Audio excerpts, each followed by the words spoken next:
আমার বাবারা মোট 4 ভাই। ঘটনার সূত্রপাত ঘটে আজ থেকে 10 বছর আগে। এশার আজানের আগে আগে আমার মেজো চাচার বাসায় হঠাৎ একটি কুকুর প্রবেশ করে। কুকুরটি বাসার উঠোনে প্রবেশ করেই সোজা গোয়াল ঘরে ঢুকে পড়ে এবং গরুর খাবার নষ্ট করতে শুরু করে। এমন সময় গোয়াল ঘরে গরুদের শব্দ পেয়ে চাচা এবং আমি আমাদের ঘরের থেকে বেরিয়ে আসি এবং এসব দৃশ্য দেখতে পাই। এটা দেখা মাত্রই চাচা দৌড়ে গোয়াল ঘরের দিকে যান। এমন সময় সেই কুকুরটি দৌড়ে গোয়াল ঘরের দরজার ওখানে চলে আসে। সাথে সাথে চাচা দরজা চাপিয়ে ফেলেন। এভাবে কুকুরটা বেরিয়ে আসলে হয়তো কাউকে কামড় দিতে পারে। এমত অবস্থায় দরজার ফাঁকে কুকুরটার মাথা আটকে যায় এবং হঠাৎ এক নিমিষেই কুকুরটা সেখানে আঘাত পেয়ে মরে যায়। কি আর করা? এরপর আমার চাচা কুকুরটার মরদেহ নিয়ে বের হন। আমাদের গ্রামের পশ্চিম দিকে একটি জঙ্গল আছে, ওই দিকে ফেলে দিতে যাবেন এই উদ্দেশ্যে। এমন সময় আমার ছোট চাচার বড় মেয়ে রুমি আমার মেজো চাচার সাথে যাওয়ার জন্য জেদ ধরেন, কিন্তু চাচা তো ওকে কোনোভাবেই সাথে নেবে না। এভাবে এক সময় রুমি কান্না শুরু করে। চাচা আর উপায় না পেয়ে ওকে সাথে নিয়ে যান। এরপর তারা কুকুরটির মরদেহ ফেলে দিয়ে স্বাভাবিকভাবেই কোনো সমস্যা ছাড়াই বাসায় চলে আসেন। খুব স্বাভাবিকভাবেই এই অনাকাঙ্ক্ষিত ঘটনাটির ইতি ঘটে সেই রাতে। তবে ইতি ঘটলেও পরদিন আবার তার সূত্রপাত হয় ভয়ানক এক অনাকাঙ্ক্ষিত ঘটনার মধ্য দিয়ে। পরদিন রুমির প্রচন্ড জ্বর আসে। সেদিন এশার নামাজের পরে আমার ছোট কাকির চিৎকারে বাসা থেকে সবাই বেরিয়ে আসে। কি হয়েছে জিজ্ঞেস করতে কাকি বলে ওঠেন, রুমি হঠাৎ করে খুব অস্বাভাবিক আচরণ শুরু করেছে। ও শুধু দৌড়ে ঘর থেকে বেরিয়ে যেতে চাচ্ছে আর শুধু বলছে, আমার বাসস্থান এখানে না, আমি এখানে থাকবো না, আমাকে জঙ্গলে যেতে হবে, ওরা আমাকে ডাকছে, ওরা আমাকে নিয়ে যেতে এসেছে। আমি রুমিকে আটকাতে না পেরে চিৎকার দিয়েছি এবং রুমিকে ঘরে আটকে রেখে বাইরে এসেছি। কাকের মুখে এসব কথা শুনে চাচা এবং আমি দৌড়ে রুমের ঘরে চলে যাই। দরজা খুলতেই রুমি দৌড়ে বেরিয়ে যেতে শুরু করে। আমি এবং চাচা মিলে ওকে পেছন থেকে ধরে ফেলি, কিন্তু কোনোভাবেই ওকে ধরে রাখতে পারছিলাম না। আমরা 12-13 বছরের বাচ্চা, গায়ে এমন অস্বাভাবিক শক্তি দেখে আমরা সবাই বুঝে যাই অনেক খারাপ কিছু একটা হচ্ছে রুমির সাথে। এরপর কোনো রকমে রুমিকে আমরা ঘরে নিয়ে যাই এবং খাটের সাথে বেঁধে রাখি। এমন সময় রুমি হঠাৎ করেই অজ্ঞান হয়ে যায়। রুমির এমন আচরণ দেখে আমি সাথে সাথেই আমাদের পাশের বাসার একজন দাদু, ওনার নাম হচ্ছে নেফাতুল্লাহ শাহ, তাকে ডেকে নিয়ে আসি। তিনি ভালো ঝাড়ফুঁক এবং রুকাইয়ার কাজ জানতেন। নেফাতুল্লাহ দাদুকে নিয়ে আমি রুমির ঘরে প্রবেশ করতেই রুমির জ্ঞান ফিরে আসে। দাদুকে দেখে রুমি তাচ্ছিল্যের হাসি হাসতে শুরু করে এবং ভারী গলায় বলতে শুরু করে, তোরা ওকে নিয়ে এসেছিস, ও আমাদের কি করবে? যা যা, ভালো কোনো হুজুর কবিরাজ ডেকে নিয়ে আয়। ওকে দেখতেও তো আমার অনেক ঘৃণা করছে। এই মেয়ের থেকে ও আমাদের ছাড়িয়ে নিতে পারবে না। যা, তুই চলে যা এখান থেকে। যেটা পারবি না শুধু শুধু সেটা নিয়ে জড়িয়ে নিজের আর নিজের পরিবারের ক্ষতি ডেকে আনিস না। দাদু রুমির মুখে সব কথা শুনে রুমির কাছে যান এবং রুমির বাম হাতের কনিষ্ঠ আঙুল চেপে ধরেন এবং বিভিন্ন দোয়া পড়ে রুমির কানের কাছে ফুঁ দিতে শুরু করেন। রুমি ছটফট করতে শুরু করে। এভাবে কিছুক্ষণের মধ্যে রুমি আবার জ্ঞান হারায়, কিন্তু তখনও দাদু দোয়া পড়া থামাননি। কিছুক্ষণ পর রুমির শরীরে ভয়ঙ্কর কম্পন শুরু হয় এবং রুমির জ্ঞান ফিরে আসে। জ্ঞান ফিরতেই দাদু রুমিকে উদ্দেশ্য করে বলেন, তোরা কতজন? এই মেয়েকে কেন কষ্ট দিচ্ছিস? দাদুর এই প্রশ্নে রুমির ভেতরে থাকা শয়তানগুলো মিশ্রিত কণ্ঠে বলতে শুরু করে, আমরা সনাতন ধর্মের 7 জন জিন। গতকাল রাতে এই মেয়ে পশ্চিম দিকের জঙ্গলে গিয়েছিল। আমাদের ছোট বোন সেই পথেই শুয়েছিল। এই মেয়ে আমার বোনের চুলে পা দিয়ে আঘাত দিয়েছে। আমাদের মেজো ভাই এই মেয়েকে দেখে অনেক পছন্দ করে ফেলেছে। আমাদের ওকে চাই। আমরা ওকে নিয়ে যাব খুব তাড়াতাড়ি। পারলে আটকাস আমাদের। এই বলে রুমের ভেতরে থাকা সেই শয়তানগুলো হাসতে শুরু করে। রুমের এমন অবস্থা দেখে দাদু বিভিন্ন সূরা পাঠ করে রুমের শরীরে ফুঁ দিতে শুরু করে। সাথে সাথেই রুমি এক চিৎকারে অজ্ঞান হয়ে যায়। প্রায় মিনিট 10 পর রুমির জ্ঞান ফিরে আসে। রুমির জ্ঞান ফিরে আসলে দাদু একটা গ্লাসে পানি পড়ে দেন এবং সেই পানি রুমিকে খাইয়ে দেন এবং আমাদের সকলকে উদ্দেশ্য করে বলতে শুরু করেন, ওরা খুবই প্রভাব বিস্তারকারী জিন। ওদের কাজ হাসিল না হলে ওরা মানুষের শরীরে বিভিন্ন অর্গান নষ্ট করে, মানুষকে শারীরিকভাবে কষ্ট দেয়। আপাতত সেই জিনগুলো ওর শরীর ছেড়ে গিয়েছে, কিন্তু ওরা আবার আসবে। আমার বয়স হয়ে গিয়েছে, আমি সেই জিনগুলোর সাথে লড়াই করে কুলিয়ে উঠতে পারবো না। তোমরা অন্য কোনো ভালো হুজুর কবিরাজের খোঁজ করো। আমি একটা তাবিজ দিচ্ছি, কিছুক্ষণ পর রুমির গলায় পরিয়ে দিও। এই বলে দাদু আমাদের বাসা থেকে বিদায় নেন। কিছুক্ষণ পর দাদু কল করলে আমি দাদুর বাসায় গিয়ে তাবিজটি নিয়ে আসি এবং রুমির গলায় পরিয়ে দেই। দাদুর চিকিৎসার পর রুমি একদম স্বাভাবিক হয়। পরদিন থেকে আমরা ভালো হুজুর এবং কবিরাজের খোঁজ করতে শুরু করি। খুঁজতে খুঁজতে সেদিন দুপুর নাগাদ আমরা নবাবগঞ্জ থানার একজন ভালো নাম করা কবিরাজের সন্ধান পাই। কবিরাজের খোঁজ পাওয়ার সাথে সাথেই রুমিকে চাচা এবং চাচি সেই কবিরাজের কাছে নিয়ে যান। প্রিয় লিসেনার্স, কবিরাজের কাছে রুমিকে নিয়ে যাওয়ার পর সেখানে কি কি ঘটেছিল সে সবকিছু আমি শুনেছি আমার কাকির কাছ থেকে। কাকি বলেন, রুমির বাবা আমরা দুজন মিলে রুমিকে নবাবগঞ্জের সেই কবিরাজের কাছে নিয়ে যাই। কবিরাজের ওখানে গিয়েই দেখি সেখানে লম্বা সিরিয়াল। অনেক দূর দূরান্ত থেকে অনেক মানুষ কবিরাজের কাছে এসেছে। আমরাও অন্যদের মতো অপেক্ষা করতে শুরু করলাম। একটা সময় পর আমাদের সিরিয়াল চলে আসলো। একজন লোক এসে আমাদের কবিরাজের কক্ষে নিয়ে যান। কবিরাজের কক্ষে প্রবেশ করতেই কবিরাজ কোনো প্রকার কথা না বলে রুমিকে একটা গোল বৃত্তের ভেতরে বসায় এবং বিভিন্ন মন্ত্র পড়ে রুমির মাথায় ফোঁ দিতে শুরু করে। কবিরাজ বিভিন্ন মন্ত্র পড়ে রুমির মাথায় ফোঁ দিতেই রুমির পুরো শরীর ভয়ানকভাবে কাঁপতে শুরু করে এবং রুমি মিশ্রিত কণ্ঠে গালিগালাজ করতে থাকে, আমরা এই মেয়েকে নিয়ে যাবই, তুই যাই করিস না কেন লাভ হবে না। এরপর কবিরাজ সেই জিনগুলোকে বুঝাতে শুরু করেন, কিন্তু সেই জিনগুলো কবিরাজের কোনো কথাই শুনতে চাচ্ছিল না। কবিরাজের পর আর কোনো উপায় না পেয়ে একটি বোতল এনে বিভিন্ন মন্ত্র পড়ে সেই বোতলে ফুঁ দিতে শুরু করেন। কবিরাজের বোতলে ফুঁ দেওয়ার সাথে সাথেই শুরু হয় চারিদিকে ভূকম্পন। এমন সময় রুমির ভেতরে থাকা সেই জিনগুলো মিশ্রিত কণ্ঠে বলে ওঠে, ছেড়ে দে, আমাদের ছোট বোনকে আর কষ্ট দিস না, আমরা এই মেয়েকে ছেড়ে দেব, তবে একটা শর্ত আছে, এটি কালো রঙের পাঁঠা আমাদের আবাসস্থলের সেই জঙ্গলে আপনাদের রেখে আসতে হবে। এই বলে রুমি অজ্ঞান হয়ে যায়। কিছুক্ষণ পর রুমির জ্ঞান ফিরে আসে। এরপর আমরা সেই কবিরাজের কাছে বিদায় নিয়ে চলে আসি এবং সেই জিনদের কথা মতো পরদিন রাতে একটি কালো রঙের পাঁঠা কিনে সেই জঙ্গলে রেখে আসি। এরপর থেকে রুমিও একদম সুস্থ হয়ে যায়। রুমির সাথে এইসব ঘটনা ঘটার পর কেটে যায় বেশ কিছুদিন, বেশ কিছু বছর। রুমি ভালোভাবে পড়ালেখা করছে, স্কুলে যাচ্ছে।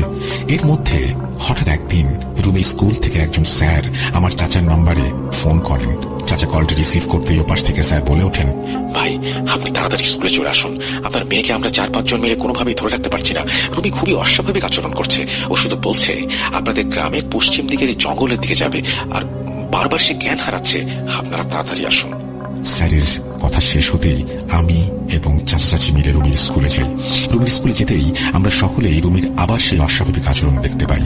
এরপর আমরা সবাই মিলে রুমিকে বাসায় নিয়ে আসি এবং সেই কবিরাজকে কল করে রুমির এমন আচরণের কথা জানাই। কবিরাজ আমাদের সব কথা শুনে রুমিকে তার কাছে নিয়ে যেতে বলে। ওই দিন দুপুরেই আমরা আবার রুমিকে সেই কবিরাজের কাছে নিয়ে যাই। কবিরাজের কাছে রুমিকে নিয়ে যেতেই যথারীতি কবিরাজ রুমিকে একটি গোল বৃত্তের মাঝখানে বসিয়ে বিভিন্ন মন্ত্র পড়ে রুমির মাথায় ফু দিতে শুরু করে। ফু দেওয়ার সাথে সাথেই রুমি অজ্ঞান হয়ে যায় এবং শুরু হয়ে যায় রুমির পুরো শরীরে ভূমিকম্পের মতো কম্পন।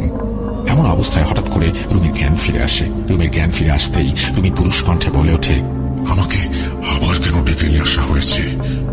প্রতি উত্তরে কবিরাজ বলে, তোরা আবার এই মেয়েকে কষ্ট দিচ্ছিস? কবিরাজের এই প্রশ্নে রুমির ভেতরে থাকা চিনটি বলতে শুরু করে, না, আমরা তো কথা দিয়েছি আমরা আর কোনোদিন এই মেয়েকে কষ্ট দেব না। আমরা ওকে কোনো প্রকার কষ্ট দেয়নি। ওর আবার এই অবস্থার জন্য দায়ী অন্যজন। ওদের এই গ্রামের একজন মহিলা এই মেয়ের চাচি এই মেয়ের উপর কালো জাদু প্রয়োগ করছে। এই মেয়েকে সেই মহিলা তার ছেলের বউ বানাতে চেয়েছিল, কিন্তু এই মেয়ের মা রাজি না হওয়ায় সেই মহিলা এই কালো জাদু করে। এই মেয়ের ওড়না এবং চুল দিয়ে কালো জাদুটা করা হয়েছে। আচ্ছা, আপনারা চিন্তা করবেন না, আমি সেই কালো জাদুর জিনিসগুলো এনে দিচ্ছি, আপনি সবকিছু নষ্ট করে দেন, তাহলে এই মেয়ে একদম সুস্থ হয়ে যাবে। আর আমি কথা দিচ্ছি, এই মেয়ের আর কোনো ক্ষতি আমি হতে দেব না। এই মেয়েকে সেই শুরুর দিক থেকে আমার অনেক ভালো লেগেছে। আমি দূর থেকে সব সময় এই মেয়েকে বিভিন্ন বিপদ থেকে সাহায্য করব। এই বলে রুমি আবার অজ্ঞান হয়ে যায়। এরপর কবিরাজ রুমির পুরো শরীরে বিভিন্ন মন্ত্র পড়ে ফুঁ দেন এবং বাসায় চলে যেতে বলেন আমাদের। কবিরাজের কথা মতো আমরা রুমিকে নিয়ে বাসায় চলে আসি। বাসায় আসার কিছুক্ষণ পর রুমির জ্ঞান ফিরে আসে। জ্ঞান ফিরতেই একদম স্বাভাবিক আচরণ শুরু করে সে। আমরা সকলেই বুঝে যাই রুমির উপর থেকে সকল বিপদ কেটে গেছে। এসব ঘটনার পর থেকে এখন পর্যন্ত রুমির সাথে আর কোনো অস্বাভাবিক ঘটনা ঘটেনি। পরিশেষে একটা কথাই বলতে চাই প্রিয় লিসেনার্স, বিশ্বাস করা বা না করা আপনাদের ব্যাপার। ভাইয়াকে অনেক অনেক ধন্যবাদ আমার এই ঘটনাটি সময় নিয়ে পড়ে শোনানোর জন্য। প্রিয় লিসেনার্স, আপনারা সবসময় এভাবেই ভৌতিক আনন্দ পেতে থাকুন ভূত.com-এর পাশে থেকে। আমি লাজিম ইয়াসার জিয়াদ আজ এখানেই বিদায় নিচ্ছি। খুব তাড়াতাড়ি ফিরে আসবো একজন ব্ল্যাক ম্যাজিশিয়ানের জীবনে করুণ পরিণতির ঘটনা নিয়ে। আসসালামু আলাইকুম, কেমন আছেন জানতে চাইলাম না। আমি জানি আপনি সবসময় ভালোর দলে। আমি টাঙ্গাইল জেলার গোপালপুর উপজেলা হাদিয়া দক্ষিণপাড়া গ্রাম থেকে লিখছি। আমার নাম মোহাম্মদ সাকিবুল ইসলাম শুভ। আমি আর আমার ছোট ভাই শান্ত 2016 থেকে ভূত FM শোনা শুরু করি এবং ভূত.com এখন শুনি। আমরা দুজনেই ভূত.com-এর নিয়মিত লিসেনার্স। এটা আমার ভূত.com-এর প্রথম ঘটনা। ভুল ত্রুটি হলে ক্ষমা সুন্দর দৃষ্টিতে দেখবেন। আর কথা না বাড়িয়ে সরাসরি ঘটনায় চলে যাই। ঘটনাটি আমার এলাকার হায়দার আলীর সাথে ঘটে যাওয়া। তিনি এখনো জীবিত আছেন। ঘটনাটি যে স্থানে ঘটে আমি তার বিবরণ দেই। একটা বিশাল বড় চাষের জমির মাঠ, তার এক পাশে একটা ভিটে যেখানে দাঁড়িয়ে আছে একটা বিশাল শিমুল গাছ আর একটা ঘামার গাছ, আর ঝোপ জঙ্গলে ভরা জায়গাটা। ওই ভিটের নাম ধামারতলা। এর পাশ দিয়ে বয়ে চলেছে একটা খাল। এইটা এমন একটা খাল যার ভৌতিক ঘটনা জানে না এমন লোক এলাকায় নেই। এই খালে রোস্তম মিয়াকে শরীর থেকে মাথা আলাদা করে হত্যা করা হয়েছে। আরো দুইজনের রহস্যজনক মৃত্যু ঘটেছে। তাদের মধ্যে একজন ছেলে গরুর জন্য ঘাস কাটতে গিয়ে আর একজন শামুক সংগ্রহ করতে গিয়ে উভয়েই লাশে পরিণত হয়েছে। কিভাবে মৃত্যু ঘটে সেটা জানতে পারেনি কেউ। আরেকটা গলায় কলস বাঁধা লাশ ভেসে ওঠে এই খালি, কিন্তু জানা যায়নি লাশটি কার ছিল, কোথা থেকে এসেছে এই বিষয়ে। এই সব মুক্তিযুদ্ধের আগের ঘটনা। কথা না বাড়িয়ে ঘটনায় চলে যাই। রাতে বাসার সামনে বসে আছি, তখন রাত 2:30। হঠাৎ বিড়ি টানতে টানতে হায়দার কাকার আগমন হলো। তখন আমরা তিনজন বসেছিলাম। আমাদের কাছে এসে সে বসলো। তখন আমরা তার কাছে ভৌতিক ঘটনা জানতে চাইলে তার চোখ মুখ শুকিয়ে গেল, কিন্তু বলতে চাইল না। কাকা বলল, না থাক, ভয় পাবি। আমি বললাম, না বলেন, কিছু হবে না, বলেন। তিনি আমাদের জোড়াজুড়িতে জীবনের এক কালো অধ্যায়ের ঘটনা বলতে শুরু করলেন। আমি তার মতো করেই বলার চেষ্টা করছি। হায়দার কাকা, তখনও দেশ স্বাধীন হয়নি, আমরা পাকিস্তানের সঙ্গে যুক্ত। আমি তখন যুবক, দেশে প্রচুর অভাব। আমি কাজ করি লোকের। আমার বয়স মাত্র 19, বিয়েও করিনি। ধান চাষের সময় একটা কাজ পাই জমিতে পানি সেচ দেয়ার। ওই ঘামার তলায় খুব খুশি ওই কাজটা পেয়ে। রাতে সেখানেই থাকতে হয়। ছোট একটা ঘরও আছে থাকার জন্য, মাইনেও ভালো। আমি কিছু না ভেবেই রাজি হয়ে গেলাম। শনিবার থেকে কাজ শুরু করলাম। প্রথমে হালকা ভয় লাগে, কিন্তু 1 সপ্তাহ কাজ করার পর আমার ভয়টা কেটে যায়। সমস্যা শুরু হয় এর পরের সপ্তাহে শনিবার রাত থেকে। শেষ দেয়ার কাজ শেষ করে আমি ঘুমিয়ে গেছি। হঠাৎ করে আমার ঘুম ভেঙে গেল। তখন আনুমানিক রাত 2টা কিংবা 2:30। আমি উঠলাম, উঠে একটা বিড়ি টানতে লাগলাম আর বাইরে গিয়ে টয়লেট করে আসলাম। আবার ঘুমাতে যাব, আর ঠিক তখনই আমার ঘরের ওপরে বিশাল কিছু একটা পড়লো। এমন একটা শব্দ, বিকট সেই শব্দ। আমি ভয় পাইনি। তখনই আমি বাইরে গিয়ে দেখলাম, কিন্তু কিছু দেখতে পেলাম না। সেদিন আর কিছু ঘটল না। আমার সাহস বেড়ে গেল। তারপরের রাতে একই ঘটনা ঘটে। আস্তে আস্তে 7 দিন পার হয়ে যায়। আমি ওই ঘটনার সাথে পরিচিত হয়ে যাই। তারপর শুরু হয় নতুন এক সমস্যা। এবার ওপরে নয়, আমার ঘরের দরজায় টোকা দিল। 1 বার, 2 বার, 3 বার, 4 বার। আমি দরজা খুলে দেখি কেউ নেই। এভাবে দিন কেটে গেল। দরজা খুলি, কিন্তু কাউকে দেখতে পাই না। তারপর 2 দিন স্বাভাবিক, আর কোনো শব্দ নেই, কিন্তু আমি ওই শব্দ শোনার অপেক্ষা করি। ঠিক 3য় দিনে আবার টোকার শব্দ। তবে ঠিক টোকার শব্দ না, গোঙানোর শব্দ শুনতে পাই। তখন আমি জানতাম না আমার সাথে কি ঘটতে চলেছে। এই গোঙানোর শব্দ দিন দিন বেড়েই চলেছে। হঠাৎ একদিন শুনলাম কেউ যেন গোঙাচ্ছে আর ঘরের চারপাশে দৌড়াদৌড়ি করছে। কিছুক্ষণ পর সব ঠান্ডা। পিঠের মেশিন, ঘরের দরজার নিচে কিছু অংশ ফাঁকা। হঠাৎ আমি লক্ষ্য করি দরজার নিচ দিয়ে কিছু একটা প্রবেশ করছে। আমি দেরি না করে হাতে একটা রেঞ্জ নিয়ে ভালোভাবে দেখার চেষ্টা করলাম। দেখতে পেলাম ব্যাঙ আকৃতির একটা বড় মাথা ঘরের ভেতরে, আর শরীরের বাকি অংশটা বাইরে।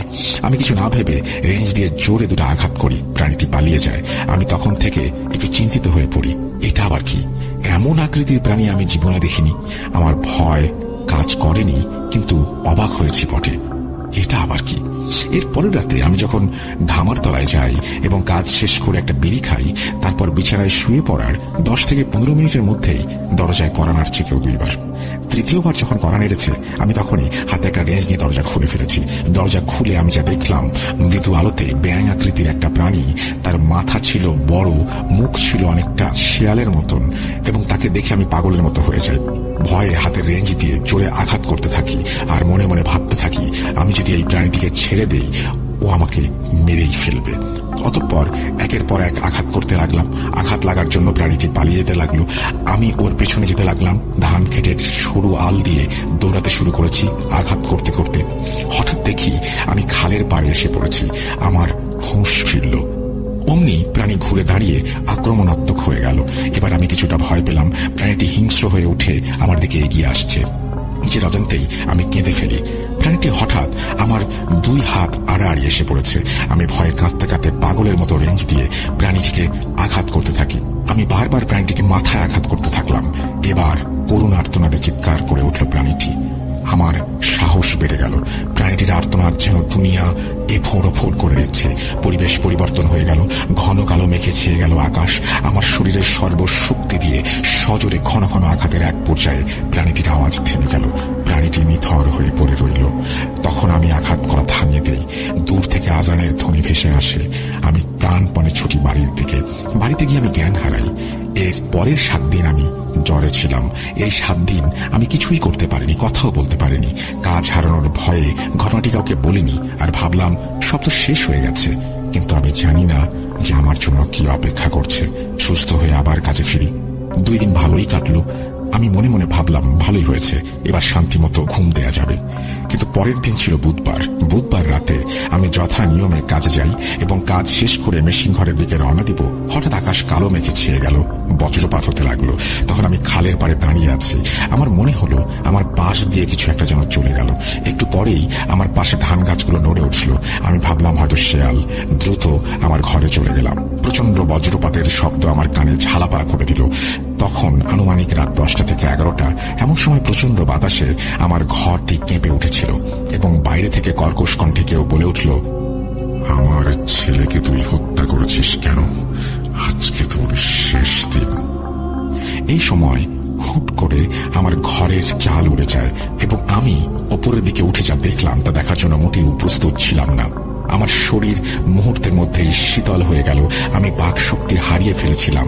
আমি দেখি বিশাল বড় এক অবয়ব, যার পুরো শরীরের মধ্যে শুধু চোখ আর চোখ।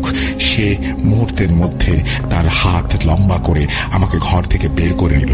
আমি বুঝতে পারছিলাম না আমার সাথে কি হচ্ছে। আমি ভাবলাম আমি কোনো দুঃস্বপ্ন দেখছি, কিন্তু আমার জ্ঞান ফিরে আসতে থাকে তার আঘাতে। সে আমাকে ঘর থেকে নিয়ে উঁচু থেকে ক্রমাগত নিচে ফেলতে থাকে, বাড়িতে থাকে। আমার পুরো শরীর ব্যথায় টনটন করতে থাকে। অবয়বটির বিশ্রী হাসি আমাকে মুহূর্তের মধ্যে জ্ঞান হারাতে বাধ্য করে। কতক্ষণ অজ্ঞান ছিলাম জানি না। হঠাৎ জ্ঞান ফিরলে সেই অবয়বটি আমার বুকের ওপর পা দিয়ে আছে দেখতে পাই। তার পুরো পা ভর্তি চোখ এবং আমি সেন্সলেস হয়ে যাই। তারপর কতক্ষণ পর জ্ঞান ফিরেছে যাই না। জ্ঞান ফেরার পর অবয়বটি আবার বিশ্রী রকম হাসি দেয়, আমাকে আবারও আঘাত করতে থাকে। সে আমাকে নিয়ে যায়। আমি কান্না করার চেষ্টা করছিলাম কিন্তু পারছিলাম না। যেন আমার দেহ নিরুপায় সেই অবয়বটির কাছে। তার মায়াজালে বন্দী। সে ঝোপটা থেকে মোটা লতা পাতা নিয়ে আমার গলায় পেঁচিয়ে ফেলে। আমি শুধু অপলক ভাবে দেখছিলাম। আমার কিছু করার ছিল না। ভয় আমার পুরো দেহ হিম হয়ে গেল। আমি আমার হাত পা কিছুই নাড়াতে পারছিলাম না।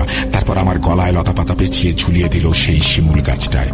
আর তার বিশ্রী রকম হাসির আওয়াজ যেন আমার দেহ থেকে প্রাণ নিয়ে যাচ্ছে, আমাকে উন্মাদ করে তুলছে। আমি বাঁচার জন্য প্রাণপণ চেষ্টা করলাম, কিন্তু কোনো লাভ হচ্ছিল না। দোয়া কালাম যত পরিপাঠ করতে লাগলাম, কিন্তু কাজ হচ্ছিল না। ঠিক হঠাৎ আল্লাহর রহমতে আমি দূর থেকে শুনতে পাই আজানের ধ্বনি, আর অমনি পড়ে যাই বিশাল বড় শিমুল গাছটা থেকে, যার কারণে আমার হাতের হাড় ভেঙে গেছে এবং এখনো বাঁকা আমার হাত।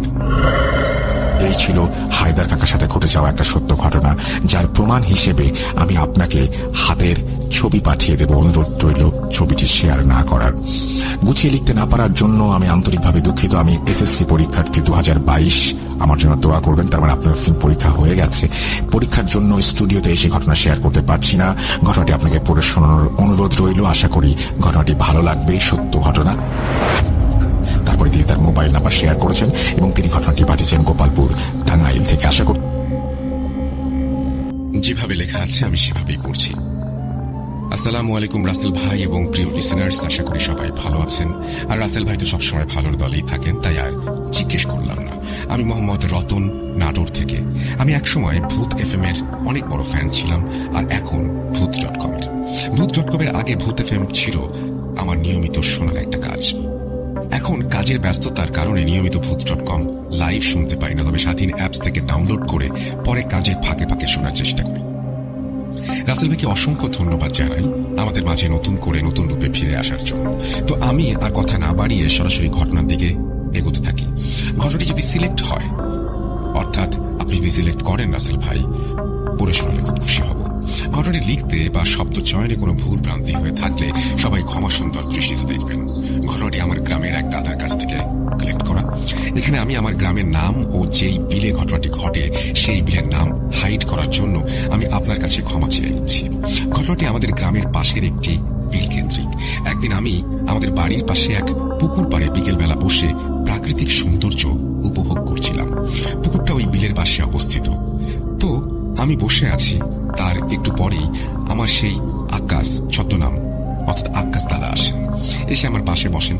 দাদার সাথে অনেক কথোপকথনের পর আমি দাদাকে জিজ্ঞেস করলাম, আচ্ছা দাদা, শুনেছি আপনাদের যুগে অনেক ভয়ানক ভয়ানক সব ঘটনা ঘটত, তো আপনার জীবনে কি ওই রকম কোনো ঘটনার সম্মুখীন হয়েছেন কখনো?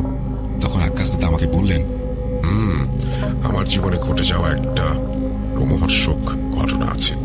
আমি শুনে খুব খুশি হলাম আর বললাম, দাদা, ঘটনাটি আমাকে বলা যাবে? এই ঘটনাটি আমি ভূত.com শেয়ার করব। তখন দাদা অবাক হয়ে বললেন, ভূত.com আবার কি রে? আমি বললাম, দাদা, ভূত.com হলো একটি বিনোদনের প্ল্যাটফর্ম, যেখানে এই সমস্ত ভৌতিক ঘটনাগুলো মানুষের মাঝে শেয়ার করে বিনোদন দেয়া হয়। একথা শুনে দাদা বললেন, শোন, আমার কাছে আজকে তোর সময় হবে না, তুই কালকে সকাল ঠিক 9টার পর পুকুর পাড়ে চলে আসবি, তোকে ঘটনা সব বলবো, কেমন? আমি খুব আগ্রহ নিয়ে বললাম, দাদা, আমি সকালে চলে আসবো। পরদিন সকালে ঠিক 9টার সময় আমি পুকুর পাড়ে উপস্থিত হয়ে যাই। তার কিছুক্ষণ পর আকাশ দাদা চলে আসেন। পুকুর পাড়ের পাশে এক মাচায় আমি আর আকাশ দাদা গিয়ে বসি। পরে দাদা তার জীবনে ঘটে যাওয়া সেই রোমহর্ষক ঘটনাটি বলতে শুরু করেন। বলছেন, আকাশ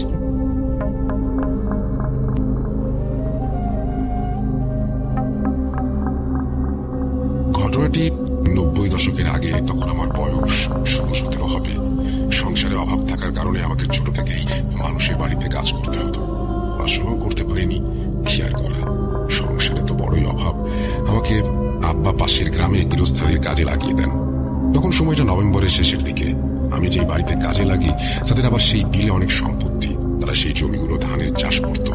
এখানে একটা কথা বলে রাখি, আমাদের বিলে 6 মাস পানিতে পড়ে থাকতো, আর বাকি 6 মাস মানুষ চাষাবাদ করত। তো সেই সময় বন্যার মৌসুমের শেষের দিকে আস্তে আস্তে বিলের পানি শুকিয়ে যেতে শুরু করেছে। আমার মালিক প্রতি বছর বন্যার পানি থাকতে থাকতে জমিতে হাল চাষ শুরু করতেন। সেই বছরও একইভাবে জমিতে হাল চাষ শুরু করেন। তাদের যতটুকু এরিয়া নিয়ে জমি, সেই এরিয়ার মাঝখানে একটা ছোট ঘর করে দেন আমার থাকার জন্য, কারণ পানি সেচ দেওয়ার সময় মেশিন বসাতে হয়, আর অধিকাংশ সময় রাতে জমিতে পানি সেচ দেওয়া হয়, সেই জন্য রাতে মেশিন ঘরে থাকতে হয়। তো আমি একদিন রাতে খাওয়া দাওয়া সেরে জমির দিকে রওনা দেই। তখন রাত বাজে 9টা। গ্রামে 9টা মানে অনেক রাত। আমি হাতে আগের যুগের 3 ব্যাটারির একটা টর্চ নিয়ে হাঁটা দিই জমির উদ্দেশ্যে। হাঁটতে হাঁটতে প্রায় অর্ধেক রাস্তা চলে এসেছি। চারিদিকে শুনশান, আশেপাশে কেউ নেই। আমি ওই বিলে একা, আর কেউ নেই। আরো যাদের বিলে জমি আছে তারা একটু দেরিতে বিলে মেশিন নামায়। তো চারপাশে শুধু খুকরি আর ঝিঝি পোকার ডাক, শরীর হিম করা একটা পরিবেশ। ওই বিলের মাঝখানে 4টা গ্রাম আছে, আর সেই গ্রামগুলোতে যাওয়ার জন্য একটা রাস্তা আছে। ওই গ্রামগুলোতে যাওয়ার রাস্তার একদম মাঝ বরাবর একটা জাম গাছ আছে, আর সেই জাম গাছে একটা জিনের দরবেশ থাকতেন। তো তখনকার রাস্তা তো মাটির কাঁচা রাস্তা ছিল, আর এখন পাকা রাস্তা রয়েছে। বন্যার সময় রাস্তা ডুবে, আবার বন্যা শুকিয়ে গেলে রাস্তা জেগে ওঠে। ওই রাস্তা দিয়ে মানুষ এক গ্রাম থেকে আরেক গ্রামে যাতায়াত করে, আর বন্যার সময় নৌকা দিয়ে। এবার ঘটনায় আসি, আমি অর্ধেক রাস্তা আসতেই আমার সামনে হঠাৎ করে একটা কুকুর কোথা থেকে যাই চলে আসে, আর ঘিউ ঘিউ করে চিল্লাতে থাকে। জ্যোৎস্না রাত। তারপরে আমি টর্চ মারি, মেরে দেখি একটা কুকুর খুব রাগান্বিত চোখে মুখভঙ্গি করে আমার দিকে তাকিয়ে আছে। রাতে নিস্তব্ধতা আর ঝিঝি পোকার ডাকে ভয়টা যেন আমাকে চারিদিক থেকে গ্রাস করতে শুরু করে। কুকুরটাকে দেখে আমার আত্মা কেঁপে ওঠে। আমি সাধারণ কুকুর মনে করে 3-4 বার ঢিল ছুড়ি, যা এখান থেকে চলে যা। পরে কুকুরটি যেতে যেতে এক নিমিষেই কোথায় যেন হারিয়ে যায়। ভয় আমার আমার সমস্ত শরীরে পশম দাঁড়িয়ে যায়। আমি কল্পনাই করতে পারিনি এর থেকেও ভয়ানক কিছু আমার জন্য অপেক্ষা করছে। আমি বুকে সাহস সঞ্চয় করে সামনে এগোতে থাকি। পরে ওই জাম গাছটার কিছুটা কাছে আসতেই আমার কানে একটা মেয়ে কণ্ঠে, মায়া জড়িত কণ্ঠে কান্নার শব্দ ভেসে আসে। তখন আমি কিছুটা চিন্তায় পড়ে যাই, এত রাতে এভাবে কান্না করছে কে? আমি একটু ভয় পেলেও মনে সাহস জুগিয়ে সামনের দিকে এগোতে থাকি। যতই সামনের দিকে এগোই ততই কান্নার শব্দটা যেন ভয়াবহ রূপ ধারণ করে। তখন বলে উঠি, কে ওখানে? এত রাতে কান্না করছেন কে? কে আপনি? এই কথা বলার পর হঠাৎ করে কান্না থেমে যায়। আমার মনের ভয়টা যেন আরো জাগৃত হয়। একটু পর আবার সেই কান্নার আওয়াজ। আমি সাহস করে 1 পা 2 পা কান্নার আওয়াজের দিকে এগোতে থাকি। জাম গাছের দক্ষিণ পাশে একটা পুকুর, আর সেই পুকুরের দক্ষিণ পাশ দিয়ে চলে গেছে সেই মেঠো পথ। সেই পুকুরের ধারের রাস্তার পাশে একজন শাড়ি পরিহিত মেয়ে বসে কান্না করছে। তখন ছিল জ্যোৎস্না রাত, একদম স্পষ্টভাবে দেখা যাচ্ছিল মেয়েটিকে। তখন আমি ভাবতে থাকি, মেয়েটা এখানে বসে কান্না করছে কেন? আমি তার দিকে এগিয়ে যাই, জিজ্ঞেস করি, কে আপনি? এত রাতে এখানে বসে একা একা কাঁদছেন কেন? সে আমাকে কোনো উত্তর দিল না। আমি তাকে এবার বেশ জোরেই জিজ্ঞাসা করলাম, কি হলো, কথা বলছেন না কেন? কে আপনি? কোথায় যাবেন আপনি? তাও কিছু বলল না। আমার একটু রাগও হচ্ছিল। আমি সাহস করে তার কাছে গেলাম। তার কাছে গিয়ে আমি যেটা দেখলাম সেটা দেখার জন্য আমি একদমই প্রস্তুত ছিলাম না। তার চেহারা এমন ভয়ানক, তার চোখের কোণায় যেন চোখই নেই, আগুনের লাল লেলিহান দাউ দাউ করে জ্বলছে। মুখের অংশটা যেন আগুনে ঝলসে গেছে। সে বসা থেকে ধাপ করে উঠে খাপ করে আমার গলাটা 2 হাত দিয়ে ধরে এমন ভাবে চেপে ধরেছে, মনে হচ্ছিল আমার নিঃশ্বাস বন্ধ হয়ে যাবে এখনই, আমি মারা যাব। আমি চিৎকার করার চেষ্টা করি, কিন্তু কোনোভাবেই আমার গলা দিয়ে কোনো শব্দ বের হচ্ছিল না। আর চিৎকার করে ডাকবই বা কাকে? কেউ তো নেই আশেপাশে। সেই মেয়েরূপী খারাপ অবয়বটি আমাকে ক্ষিপ্ত গলায় বলে ওঠে, সতর্ক করা পরেও কেন আমি এই রাস্তায় এসেছি, এবং আমি নাকি তার কাজের ব্যাঘাত ঘটিয়েছি। সে আমাকে কোনোভাবেই ছাড়বে না, মেরে ফেলবে। আমি ভাবি, সতর্ক বলো। তখন আমার এই কুকুরটির কথা মনে পড়ে। তাহলে কি ওই কুকুররূপী জানোয়ারটি এই ভয়ঙ্কর কুৎসিত অবয়বটি ছিল? এটা ভাবতেই যেন আমার শরীরের সমস্ত শক্তি আস্তে আস্তে কোথায় যেন বিলীন হয়ে যায়। আমি মনে মনে আল্লাহকে ডাকতে থাকি, আর আমি হাত ধরে নিজেকে ছাড়ানোর চেষ্টা করি, পারি না। তারপর 2 হাত যেন বরফ দিয়ে তৈরি, এত ঠান্ডা, এত শক্ত। এক পর্যায়ে চোখ মুখ দিয়ে গরম ধোঁয়া বেরোতে শুরু করে আমার। দীর্ঘক্ষণ নিঃশ্বাস বন্ধ রাখলে যেরকম হয়, চোখ মুখ গরম হয়ে যায়, ঠিক তেমন পরিস্থিতি হয়েছিল আমার। তখন 1 মিনিটের জন্য ভাবতে পারছিলাম না এই শয়তানটার হাত থেকে আজ আমি রেহাই পাবো। এই কথা ভাবতে ভাবতেই পেছন থেকে আরো একটা অবয়ব এসে আমাকে জাপটে ধরলো। ভয়ে আমার হার্ট অ্যাটাকের মতো অবস্থা। আমি বারবার বাবা গো মাগো বলে চিৎকার করছিলাম, জ্ঞান হারিয়ে ফেলছিলাম। এমন সময় উত্তর দিক থেকে আমার পিঠে এক দমকা বাতাস এসে ধাপ করে লাগে, আর অবয়বগুলো নিমিশেই ভ্যানিশ হয়ে যায়। তখন আমি সেন্সলেস হয়ে মাটিতে পড়ে যাই। পরের দিন আমি নিজেকে আবিষ্কার করি আমার সেই মেশিন ঘরে। তখন আমি অবাক হয়ে যাই, আমি তো কাল রাতে সেন্সলেস হয়ে সেখানেই পড়েছিলাম, আমি এখানে এলাম কিভাবে? এটা ভাবতে ভাবতে কেউ একজন বাহির থেকে মোটা গলায় জিজ্ঞেস করে, কিরে, কেমন আছিস এখন? আমি এই কথা শুনে বাইরে বের হই, কে সেটা দেখার জন্য। কিন্তু অবাক করা বিষয় হলো, বাইরে কেউ ছিল না। আমি আর দেরি না করে সরাসরি আমার মালিকের বাড়ি চলে যাই। আমি তাদেরকে ঘটনাগুলো খুলে বলি। তারা আমাকে অনেক বকাবকি করেন আর বলেন, তুমি রাতে একা একা ওই পুকুরের কাছ দিয়ে কেন গেছো? জায়গাটা অনেক খারাপ, রাতে কেউ একা যায় না ওইদিকে। ওই পুকুরের কাছ দিয়ে কেউ কখনো যায় না। সেদিন রাতে আমার শরীরে প্রচন্ড জ্বর চলে আসে। জ্বরের কারণে আমি আর 3 দিন কাজে যেতে পারিনি। এর মধ্যে এক রাতে আমি স্বপ্নে বড় বড় দাড়ি আর সাদা জুব্বা পরিহিত একটা বিশাল দেহের মানুষকে দেখি। সে আমাকে বলছে, এরপর থেকে তুই খুব সাবধানে চলাফেরা করবি, নতুবা তোর বড় ধরনের ক্ষতি হতে পারে। ওই রাতে মহিলারূপী সে খারাপ জিন ওই রাস্তা দিয়ে চলাফেরা করে, আর তুই ওই রাস্তা দিয়েই তার বাধা হয়ে দাঁড়িয়েছিলি, তাই সে আক্রমণ করে বসে। সে সময় আমি না গেলে তোকে জিনগুলো মেরেই ফেলতো। আমি যাওয়াতে তোকে ছেড়ে দিয়েছে জিনগুলো। তুই আর কখনো একা একা ওই পথ দিয়ে যাবি না। তোর শরীরটা আমি ছেড়ে দিয়ে যাচ্ছি, সব ঠিক হয়ে যাবে। আর একটা কথা, তোর জীবনের বদলে একটা হাঁস মুরগি সাদগা দিতে হবে মসজিদে। তোর জীবনের বিপদ কেটে যাবে।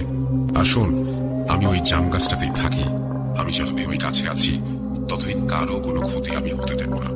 ভালো থাকিস, সাবধানে থাকিস। তারপর 1 দিন পরে আমার অসুখ ভালো হয়ে যায়। ওনার কথা মতো আমি মসজিদে একটি মুরগি সাদগা দেই। তারপর থেকে আমি রাতে একা একা কোথাও যাই না।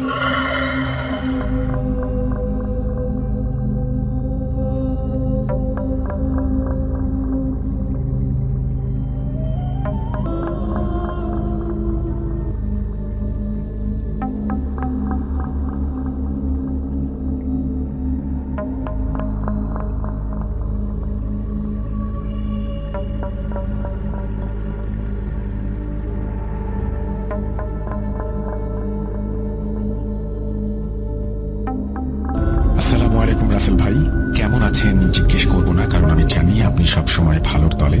আমি ভূত এফএম এবং আপনার অনেক বড় ফ্যান।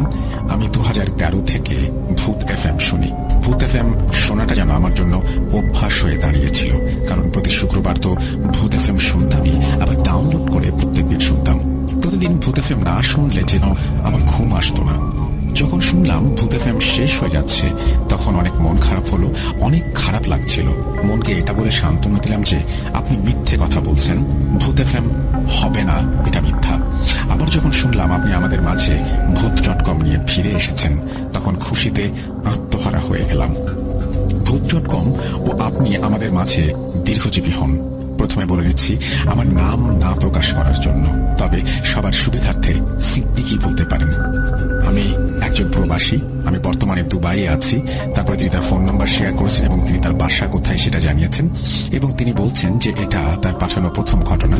আজকে যে ঘটনাটি তিনি শেয়ার করতে যাচ্ছেন সেটা তার বাবার সাথে ঘটে যাওয়া একটি সত্যি ঘটনা। ঘটনাটি বড় হবার কারণে তিনি ঘটনাটিকে 2টি পার্টে ভাগ করেছেন। আমরা শুরু করছি পার্ট 1।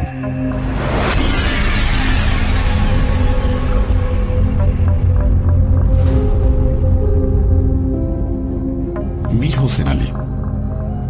গ্রামের সবাই তাকে ভালোবেসে সংক্ষেপে মীর আলী বলে ডাকে। মীর আলী একজন খুবই ভালো মানুষ, নম্র, ভদ্র, সত্যবাদী এবং 5 ওয়াক্ত নামাজি। মীর আলীদের গ্রামের মসজিদটি গ্রামের শেষ মাথায় অবস্থিত। এমনি একদিন গ্রামের কিছু লোক ফজরের নামাজ পড়তে যাওয়ার সময় দেখতে পায় কেউ একজন গাছের সাথে হেলান দিয়ে সেন্সলেস হয়ে পড়ে আছে। সে এমন ভাবে ছিল গাছের 2 পাশে 2 পা, কাউকে জড়িয়ে ধরলে যেমন হয় সেভাবে বসা। সবাই দেখে দৌড়ে যায়, গিয়ে দেখে একটা লোক পড়ে আছে। সবাই ধরাধরি করে তাকে মাটিতে শুইয়ে দেয়। দেখে আরে এটা তো মীর আলী। তখন সবাই মীর আলীকে ধরে মসজিদের সামনে নিয়ে যায়। সবাই মীর আলীকে দেখে চমকে যায়। মীর আলীর মুখে অনেক আঁচড়ের দাগ, তার জামা ছেঁড়া। তার জামা খুলতেই দেখে তার শরীরে অনেক দাগ, যেমন মনে হচ্ছে তাকে সারা শরীরে কেউ ঘুষি মেরেছে। রক্ত জমাট বেঁধে আছে, তার গলায় অনেক আঙুলের দাগ। তখন সবাই বুঝতে বাকি রইল না যে তার সাথে কি হয়েছে। হুজুর এসে তাকে পানি পড়া দিয়ে চোখে মুখে পানি ছিটিয়ে দিল। তখন সবাই ধরাধরি করে বাসায় নিয়ে গেল, কিন্তু তবুও মীর আলীর জ্ঞান আসছিল না। মীর আলীর সাথে খুব খারাপ কিছু হয়েছে মনে হয়। এই কথা পুরো গ্রামের জানাজানি হয়ে গেল। একদিন পর মীর আলীর জ্ঞান ফিরে এলো, কিন্তু মীর আলী জ্ঞান ফেরার পর থেকেই কারোর সাথে কথা বলছিল না। কেউ কিছু বললে, জিজ্ঞাসা করলে শুধু হাঁ করে তার মুখের দিকে তাকিয়ে থাকত। এরপর তার বাড়ির সবাই কবিরাজের কাছে আসলো। কবিরাজ এসে তাকে কিছু ঔষধ দিয়ে যায়। যতদিন যায় মীর আলীর অবস্থা খারাপের দিকে যেতে থাকে। শরীর মুখ কালো হয়ে যায়। তখন কিছু লোক বলে হুজুর এনে ঝাড়ফুঁক করাতে। তখন হুজুরকে খবর পাঠালে হুজুর এসে তাকে দোয়া দুরুদ পড়ে ফু দিয়ে কিছু পানি পড়া ও তেল পড়া দিয়ে যায়। আস্তে আস্তে মীর আলীর অবস্থার উন্নতি হতে থাকে, এবং অবস্থার উন্নতি বলতে কালো দাগগুলো চলে যায়। কিন্তু সমস্যা রয়ে গেল, মীর আলী কাউকে চিনতে পারে না। একা একা কথা বলে, যেন সে পাগল হয়ে গেছে। বলতে গেলে সে এখন পাগল। হুজুর কবিরাজের কোনো চিকিৎসাই কাজে দিচ্ছিল না। এভাবে যেতে থাকে মীর আলীর দিন। কিন্তু মীর আলীর সাথে কি হয়েছে সেটা সবার অজানা রয়ে যায়। 2007 সাল, রাত 9টা। আমরা বাসার সবাই একসাথে বসে টিভি দেখছিলাম। হঠাৎ লোডশেডিং। সবাই একসাথে বসে চা খাচ্ছি আর নানান প্রসঙ্গে কথা বলছি। হঠাৎ আমার মাথায় আসে যদি ভূতের গল্প করা যায় তাহলে খুব মজা লাগবে। লোডশেডিং, আবার অন্ধকারাচ্ছন্ন রাত, বিষয়টি খুব ভয়ের হবে। তখন বাবাকে বললাম, বাবা একটা ভূতের গল্প বল। বাবা বলে, ভূতের গল্প জানি না, তুই বল। আমি বললাম, আমি তো জানি না, তোমার সাথে বা দাদুর সাথে বা অন্য কারোর সাথে কি কখনোই কোনো ভূতের ঘটনা ঘটেনি? তখন বাবা একটু চুপ করে গেল। কিছুক্ষণ চুপ থাকার পর বলল, আসলে এটা কোনো ভূতের গল্প না, এটা আমার জীবনে ঘটে যাওয়া একটা বাস্তব, লোমহর্ষক এবং রক্ত হিম করা ঘটনা। আমি এখন যে ঘটনাটি শেয়ার করছি সেটি মুন্সিগঞ্জ জেলার সদর উপজেলার একটি গ্রাম। গ্রামের নাম নাহিলপাড়া। গ্রামটি অবশ্য এখন নেই, পদ্মায় ভেঙে গেছে। তাহলে ঘটনা শুরু করছি। আমি আমার বাবার মতো করে বলছি। সময়টা ছিল 1984 সালের দিকে। আমি তখন যুবক একটি ছেলে। আমার বয়স তখন 16 কিংবা 17 হবে। একদিন আমার ফুপুর বাসা থেকে খবর এসেছে আমার ফুপাতো বোন হয়েছে। আমরা তখন সবাই খুশি। আমরা তখন মিষ্টি নিয়ে আমার ফুপাতো বোনকে দেখতে গেলাম। দেখলাম আমার ফুপাতো বোন অনেক সুন্দর এবং মিষ্টি হয়েছে। আমার ফুপাতো বোনের নাম রাখা হয়েছিল রোজিনা। আমরা 2 দিন সেখানে থেকে বাড়িতে চলে আসলাম। আমাদের ফুপুদের গ্রাম থেকে আমাদের গ্রাম 14 থেকে 15 কিলোমিটার। যাক, দিনগুলো ভালোই কাটছিল। আমার ফুপাতো বোন রোজিনাও আস্তে আস্তে বড় হতে লাগলো। ও, মনে আছে সেই মিরালির কথা? মিরালিদের আর আমার ফুপুদের বাড়ি একই গ্রামে ছিল। রোজিনার বয়স তখন 2 বছর 27 দিন। একদিন আমার ফুপু রান্নাঘরে রান্না করছে, রোজিনা ঘরে ঘুমিয়ে আছে। হঠাৎ রোজিনা জোরে কান্না করে উঠল। ফুপু দৌড়ে গেল, গিয়ে দেখে মিরালি দাঁড়িয়ে আছে এবং এক দৃষ্টিতে জানলা দিয়ে রোজিনার দিকে তাকিয়ে আছে আর বলছে, রামু এসেছে, রামু দেবে বলি। রোজিনার পাশে একটি কালো বিড়াল বসে আছে। ফুপুকে দেখে মিরালি হাসতে হাসতে চলে যায় আর চোখের পলকে কালো বিড়ালটিও উধাও হয়ে যায়। তারপর থেকে প্রায় দেখা যেত মিরালি বাড়ির আশপাশ দিয়ে ঘুরছে এবং দূরে দাঁড়িয়ে জানালার দিকে তাকিয়ে আছে আর বলে, রামু এসেছে, রামু দেবে বলি। তখন থেকে রোজিনা দিন দিন অসুস্থ হতে থাকে। খাওয়া দাওয়া ছেড়ে দেয়, সারাক্ষণ শুধু কান্না করে, দিন দিন শুকিয়ে যায়। তখন কবিরাজ চাচাকে ডেকে নিয়ে আসা হয়।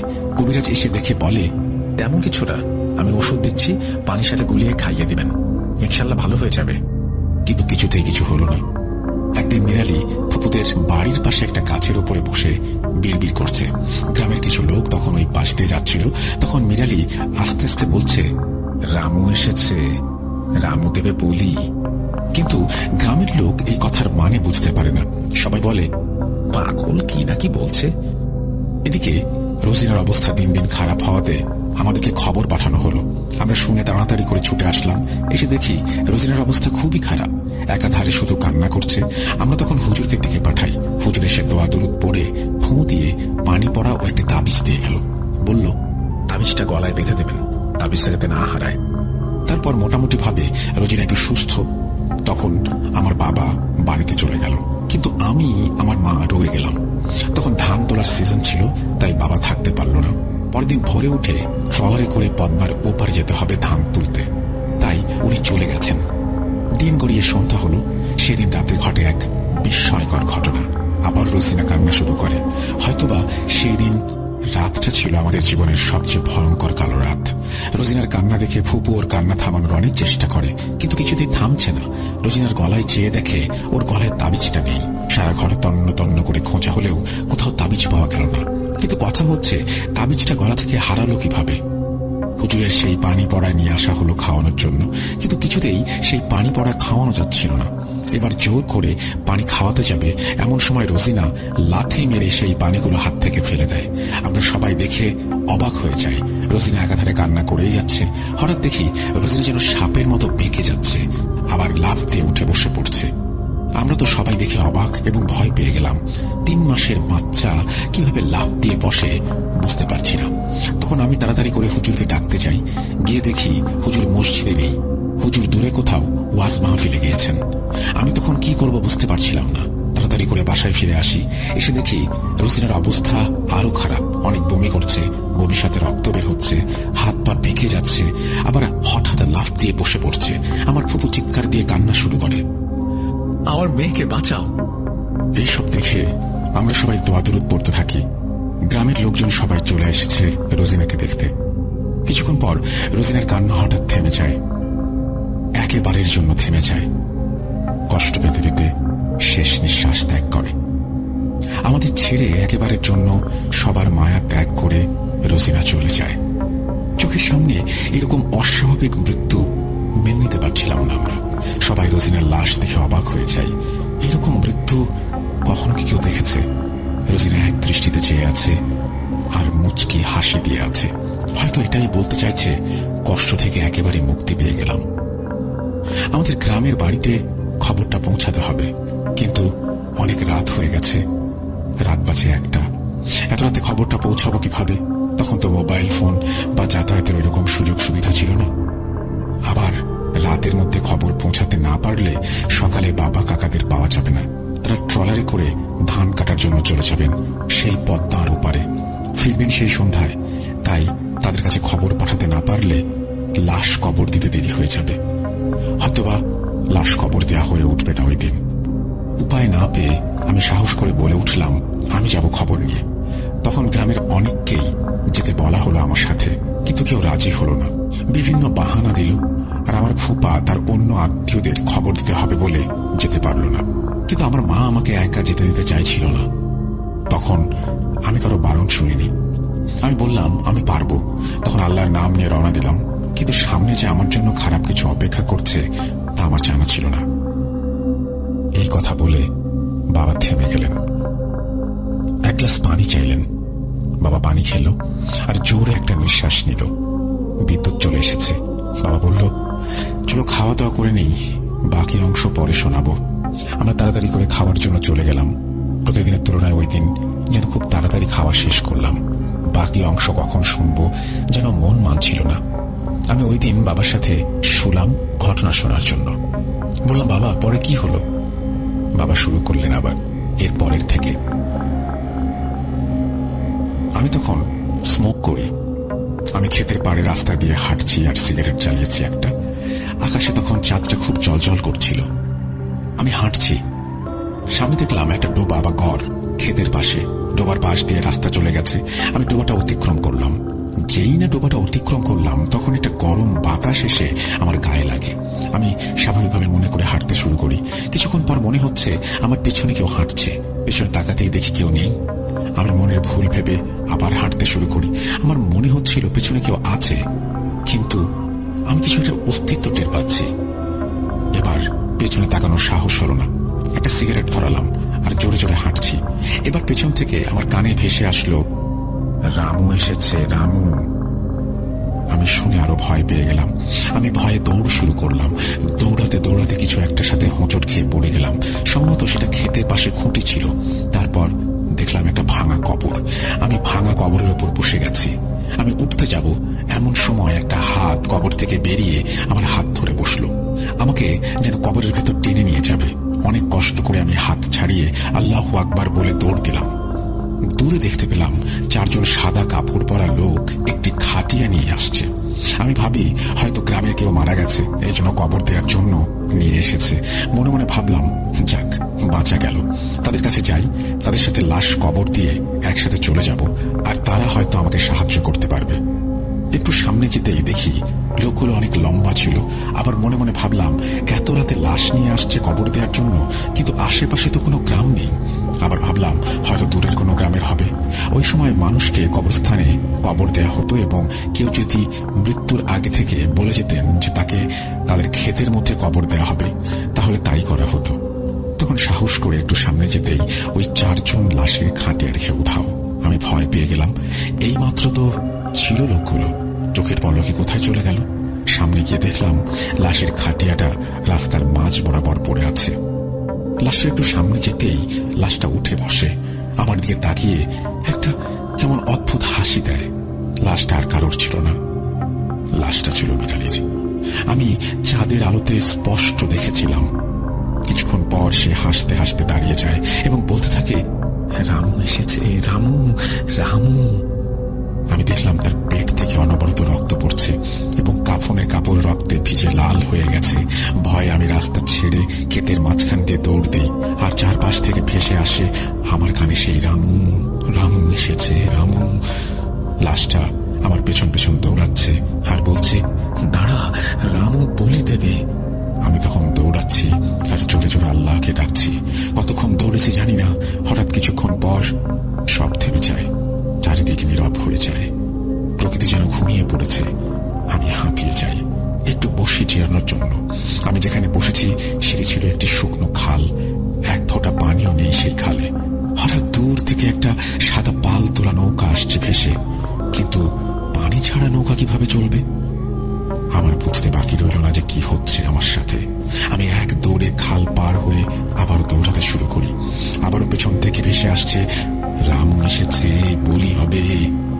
এই বলে আমাকে কেউ সজোরে পেছন থেকে ধাক্কা দেয়। আমি দূরে গিয়ে পড়ি। আমি দেখি কালো একটা অবয়ব আবার পা টেনে আমাকে কোথায় নিয়ে যাচ্ছে। আমি জোরে জোরে চিৎকার করি, কিন্তু কেউ আমাকে বাঁচানোর জন্য আসে না। দোয়া কালাম পড়ব, কিন্তু কিছু মনে করতে পারছি না, সব ভুলে গেছি। যতটুকু পারি পড়লাম। আমি অনেক চেষ্টা করছি আমার পা ছাড়াতে, কিন্তু কিছুতেই আমার পা ছাড়াতে পারছিলাম না। আল্লাহ সহায় ছিলেন। এমন সময় দূর থেকে আজানের ধ্বনি ভেসে আসে, আর ওই কালো অবয়বটা আমার পা ছেড়ে কোথায় যেন মিলিয়ে যায়। আমি সেন্সলেস হয়ে যাই। আমার জ্ঞান ফিরে আসে যখন, আমি তখন দেখি আমি আমাদের বাসায়, বাড়ির সবাই আমার পাশে দাঁড়িয়ে আছে। আমি বললাম, আমি এখানে কিভাবে? তখন বাবা বলল, যখন তুই খালের পাড়ে অজ্ঞান হয়ে পড়ে আছিস, তখন কিছু লোক ধান কাটার জন্য ওইখান দিয়ে যাচ্ছিল, তোকে চিনতে পেরে বাড়িতে নিয়ে আসে। তখন বাবা জিজ্ঞেস করেছিল, কি হয়েছে, তুই এখানে কেন? আমি বললাম, রোজিনা মারা গেছে। বাবা শুনে চুপ হয়ে গেল, যেন মানসিকভাবে ভেঙে পড়েছে। বলে রাখি, আমার মামা একজন ছোটখাটো কবিরাজ, কিছু ঝাড়ফুঁকো করতে পারতেন। উনি 2-3 মাস সিলেটে ছিলেন ওনার মেয়ের বাড়িতে। উনি সিলেট থাকার কারণে রোজিনাকে দেখতে যেতে পারেননি। গতকাল রাতে এসেছেন আমাদের বাড়িতে। তখন মামা বলেন, কি হয়েছে, আমি ওইভাবে পড়েছিলাম কেন?